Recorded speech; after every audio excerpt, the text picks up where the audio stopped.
ಮೊದಲನೇದಾಗಿ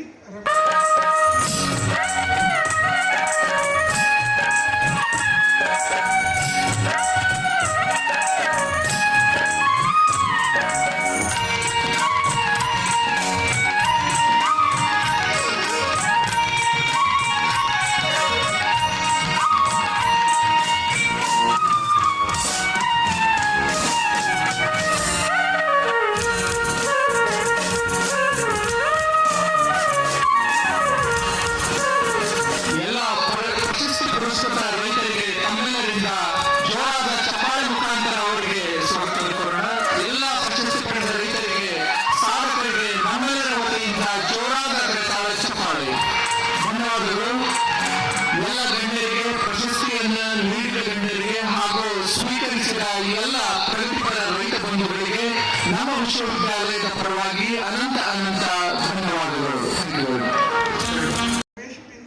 ಸಾನ್ನಿಧ್ಯ ವಹಿಸಿದ ಪರಮಪೂಜ್ಯ ನಂದಿವೇರಿ ಮಠದ ಪೂಜ್ಯನ ಅನಂತ ಕೋಟಿ ಭಕ್ತಿಯ ಪ್ರಣಾಮಗಳನ್ನು ಸಮರ್ಪಣೆ ಮಾಡಿ ಆಗಮಿಸಿದ ಎಲ್ಲ ಅತಿಥಿ ಮಹೋದಯರೇ, ರೈತ ಬಂಧುಗಳೇ, ತಮ್ಮೆಲ್ಲರ ಅಂತರಾತ್ಮಕ್ಕೆ ಶರಣಾರ್ಥಿ. ನಾವು ನಮ್ಮ ಶ್ರೀಮಠದ ತೋಟದಲ್ಲಿ 30 ಎಕರೆ ತೋಟದಲ್ಲಿ 120 ನಮ್ಮ ದೇಶಿ ತಳಿ ಗೋಶಾಲೆ ಜೊತೆಗೆ ಒಂದು 500 ನಿಂಬೆ, ಒಂದು 500 ನುಗ್ಗೆ, ಒಂದು 500 ಮಾವು, 500 ಹಲಸು, ಒಂದು 500 ರಾಮಫಲ, 500 ಲಕ್ಷ್ಮಣ ಫಲ, ಒಂದು 500 ಗೋಡಂಬಿ, ಒಂದು 1200 ಸೀತಾಫಲ. ಅದ್ರ ಜೊತೆಗೆ ಸುಮಾರು ಒಂದು 7-8 ವರ್ಷದಿಂದ ಜೇನು ಸಾಕಾಣಿಕೆ ಮಾಡಿ ಸುಮಾರು ಒಂದು 60 ಕ್ವಿಂಟಲ್ ಜೇನುತುಪ್ಪ ತಯಾರು ಮಾಡಿವಿ. ನಮ್ಮಲ್ಲಿ ಗೋಶಾಲೆ ಇರೋದ್ರಿಂದ ಆ ಗೋಶಾಲೆಯಲ್ಲಿ ಇರ್ತಕ್ಕಂಥ ಆಕಳು ಅನಾರೋಗ್ಯದಿಂದ ತೀರ್ಕೊಂಡ್ರೆ, ಆಯುಷ್ ಮುಗಿಸಿ ತೀರ್ಕೊಂಡ್ರೆ, ಆ ಆಕಳನ್ನ ನಮ್ಮ ಹಿರಿಯರೆಲ್ಲ ಮಾಡ್ತಿದ್ರು.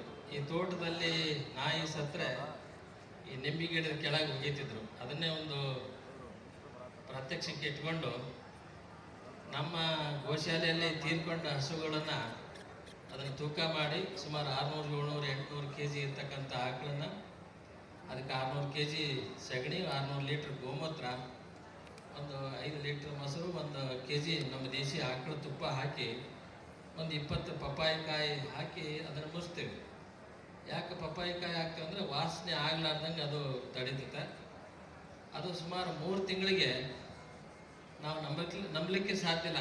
ಆಕಳದ ಎಲುಬು, ಚರ್ಮ, ಮಾಂಸ ಎಲ್ಲ ಅದನ್ನು ಲ್ಯಾಬ್ನೊಳಗೆ ಪರೀಕ್ಷೆ ಮಾಡಿದರೆ ಸುಮಾರು 10 ಎಕರೆಗೆ ಬೇಕಾದಷ್ಟು zinc, iron, calcium, magnesium, potassium, sulphate ಅದು ಆಕಳಿಂದ ಸಿಗ್ತದೆ. ಅದು ನಾವು ಹೇಳ್ತೀವಿ, ಇಟ್ಟರೆ ಸಗಣಿ ಆದೆ, ತಟ್ಟಿದರೆ ಕುರುಡಾದೆ, ಸುಟ್ಟರೆ ಶರಣರ ನೊಸಲಿಗೆ ವಿಭೂತಿ ಆದೆ, ನೀನಾರಿಗಾದರೆ ಮಾನವ ಅನ್ನೋ ರೀತಿಯೊಳಗೆ ಆಕಳ ಇದ್ದಾಗ ನಮಗೆ ಹಾಲು ಕೊಡ್ತತೆ, ಸಗಣಿ ಕೊಡ್ತತೆ ಮತ್ತು ಗೋಮೂತ್ರ ಕೊಡ್ತತೆ. ಇವೆಲ್ಲ ಔಷಧಿಗೆ ಸಮ.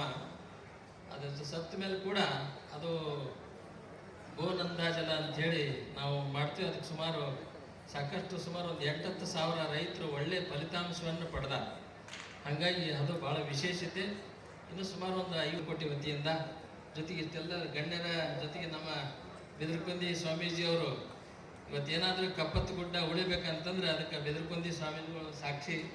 ಇಲ್ಲದ್ರೆ ಅದನ್ನು ಮೈನಿಂಗ್ ಮಾಡಿ ಆ ಗುಡ್ಡ ಎಲ್ಲ ಹಾಳು ಮಾಡಿ ಪರಿಸರ ಹಾಳು ಮಾಡ್ತಿದ್ರು. ಅಂಥ ಪೂಜ್ಯರು.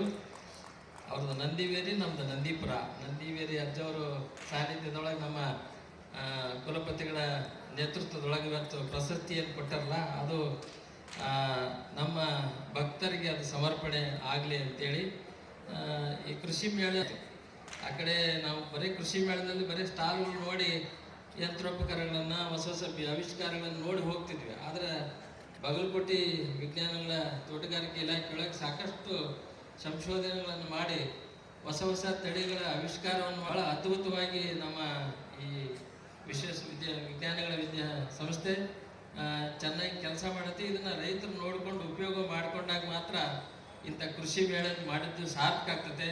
ನನಗೆ ಪ್ರಸಿದ್ಧಿ ಕೊಟ್ಟದಕ್ಕಾಗಿನೇ ವೇದಿಕೆ ಮೇಲೆ ಇರ್ತಕ್ಕಂಥ ಎಲ್ಲ ಗಣ್ಯರಿಗೆ ಅಭಿನಂದನೆ ಮಾಡಿ ನನ್ನ ಮಾತು ವಿರಾಮ.